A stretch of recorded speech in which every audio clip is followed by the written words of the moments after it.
much to do today has been done, but perhaps one of the most important parts of the show has yet to be done.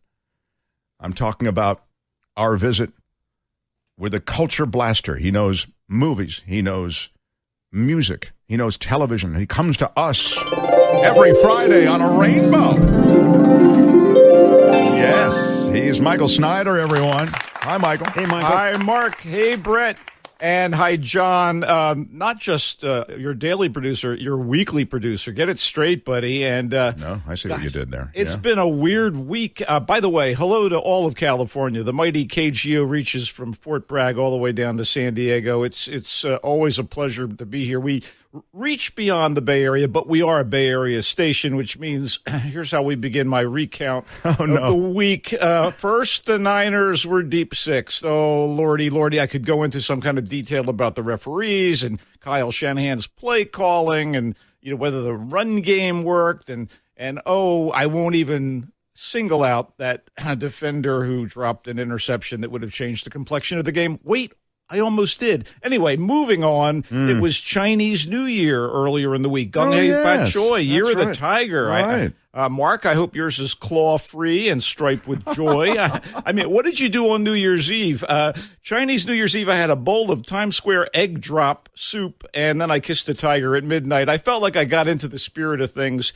And then it was Groundhog Day. Yes, Groundhog Day. Yeah, Groundhog. Definitely not kosher. I'm not going to get on board with it. I see. Okay, I see what you did there. And speaking of Groundhog Day, now we get to the ugly truth. The sale of the Castro Theater to Another Planet, a concert production company that will probably change the nature of the place as a full-time movie palace, has now been followed by the disheartening news that the Embarcadero Center Cinema, the city's premier multi-screen showcase for indie and foreign movies, has been shuttered by its operators, the Landmark Theater chain, as of today. And that leaves only the now reopened, but rather puny by comparison, Opera Plaza as Landmark's lone city outpost for their very diverse movie schedule. We got the Alamo Draft House, kind of funky, but multi-screens, a couple of big houses, and a nice beer selection at the bar. And there are other options in town, but few and far between. And the Embarcadero was the best programmed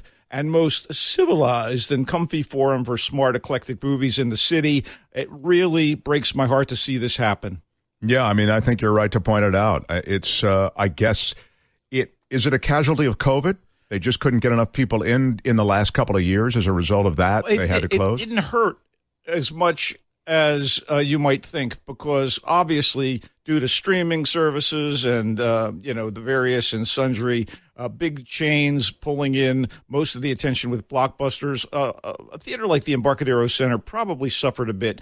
But, yeah, COVID probably was the final nail in the coffin. I hope not. I know down in Los Angeles, the ArcLight theaters in Hollywood, adjacent to the Cinerama Dome, they've been closed for a while, and there's hope that they'll reopen. But let's move on. Someone did this to spoil our Christmas. Oh, yeah. Maybe is that what was behind it? That could be it. I just wanted to address the fact that Embarcadero Center Cinemas, I had great nights there, RIP, at least for the moment. Sure, absolutely right. So you've got some big movies, I do.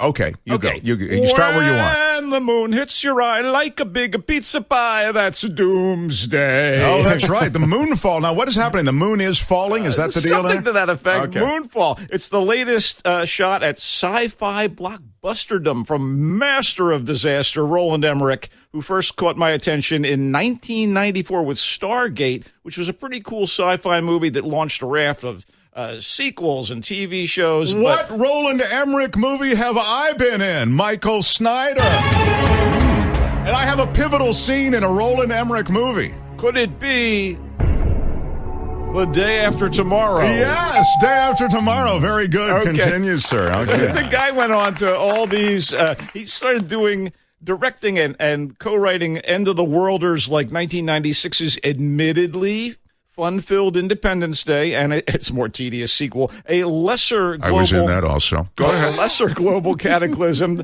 2004 is The Day After Tomorrow, featuring the great Mark Thompson. Thank you very much.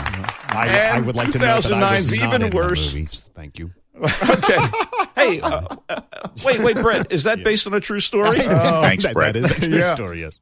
Then there was 2009's even worse, 2012. I bring up the filmography to make it clear that the apocalyptic-styled movies keep getting more and more absurd and rougher to swallow from this guy. He likes it. He likes the apocalyptic stuff, yeah. Yeah. Well, in Moonfall, the moon's orbit suddenly starts to decay, circling closer and closer to Earth for reasons too ridiculous to recount here. And, spoilers, which means the science is ridiculous. Thank you. That's a drop that I can really relate to. Anyway, the certain destruction of the entire planet in a few short days is imminent. So it's up to the disgraced but plucky astronaut played by Patrick Wilson.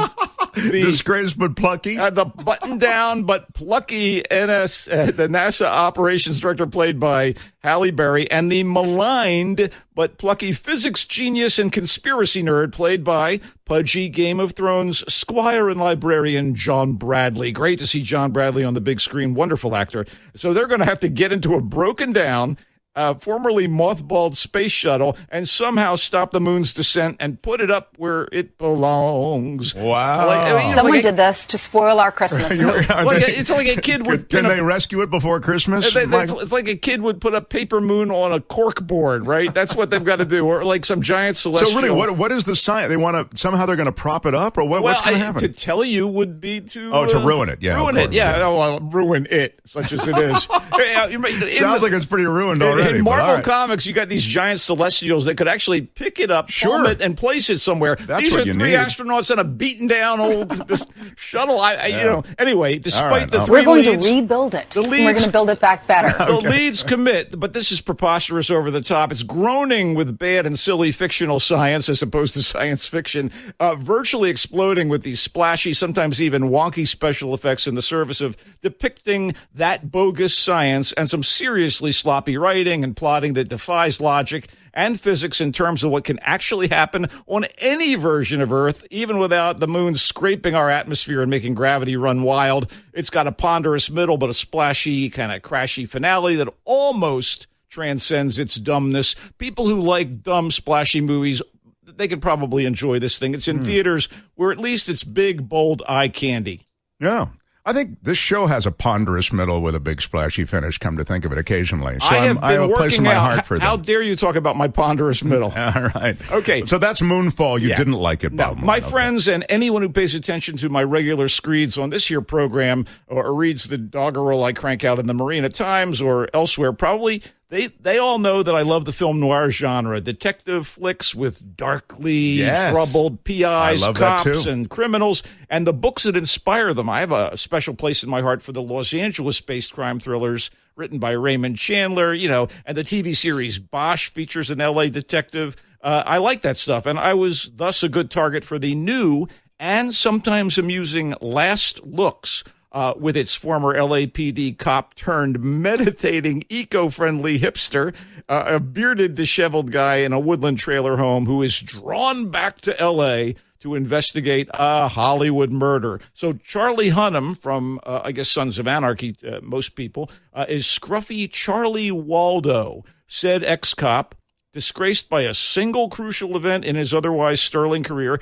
Just like Patrick Wilson's astronaut in Moonfall, spoiler alert, too late, I sense a theme here. He's quite engaging, Mr. Hunnam, as are the beauteous Marina Baccarin as Waldo's enigmatic ex-girlfriend, the awesome Clancy Brown as a rough homicide detective who holds a grudge against Waldo, Dominic Monaghan as an effete ambulance-chasing lawyer, rapper Method Man as, get this, a rich hip-hop star. There's a stretch. Robin Givens is a PR flack. And Lord have mercy, Mel Gibson as Alastair Pinch, Shakespearean actor turned drunken star of a hit legal procedural about a feisty judge called Johnny's Bench. Please tell me there's not much Mel Gibson in this movie. There's enough Mel Gibson where you go, this guy is talented and charismatic. I hate to say it. Pinch is accused of murdering his wife, and circumstances force Waldo to pursue the truth of the case. There are a couple other plot threads that muddle things up, and the cliches of the genre and jaunty rhythms end up canceling one another out, and this thing held my attention. I ended up being caught up in Last Looks from first to last look, and Gibson, I'm so sorry, he's quite good in a crucial supporting role. He's arrogant, but droll and charismatic and even tender of heart.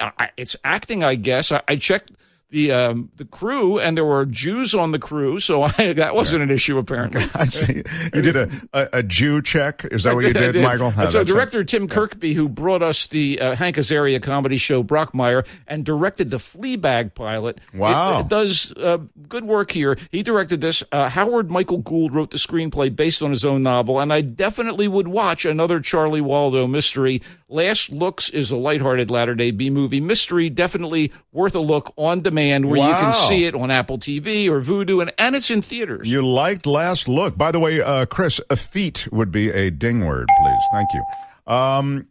Wow, he liked Last Looks. Okay, we've only got another minute or so, please. That's fine. The Worst Person in the World is a romantic comedy, the likes of which you probably haven't seen before.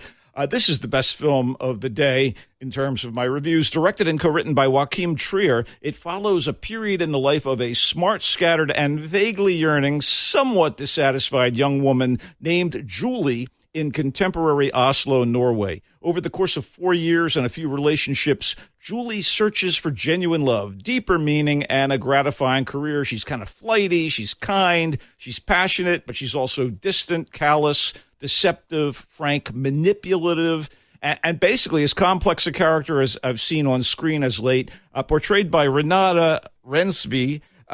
Julie, depicted in her late 20s, is not the worst person in the world, but she does some hurtful things in reaction to what others do to her, and she may very well think of herself in those terms. Rensby is a genuine find. I mean, she glows on screen, whether expressive, pensive, or downright enigmatic, and her co-stars, especially Anders Danielsen Lai as Axel, who is her most significant other in the movie, a successful comic book artist in his 40s.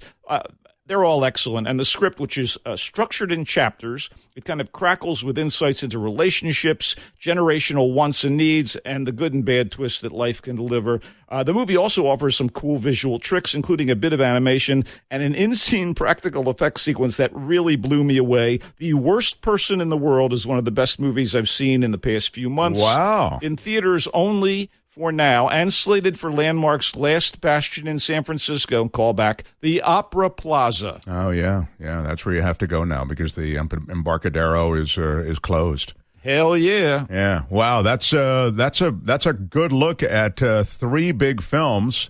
I guess the biggest of the big is the one you didn't like. Moonfall is Goonfall. It's Moonfall, the Roland Emmerich film. My director, Roland, finally spins out. It's idiotic fun, but I don't know, man. Yeah.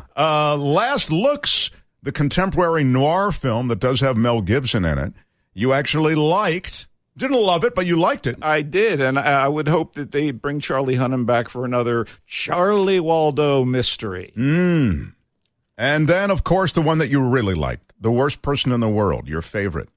Great acting, a great story, broken up into chapters, you say? Yeah, little chapters. And the woman at the heart of it is a pretty terrific young actress. I think she has big things ahead of her. And, it's in Norwegian with subtitles. Oh, yeah. But please don't let that chase you away. I understand now. You cannot say you love your country. Right. No. Get to know Renata. She's Renata Rensby. She's the real thing, She's Renata. The real thing. Yeah.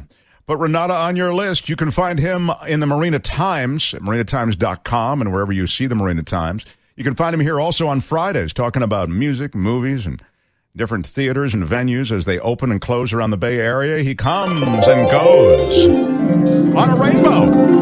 Bye-bye, Michael. Go Warriors! Yeah, I love it.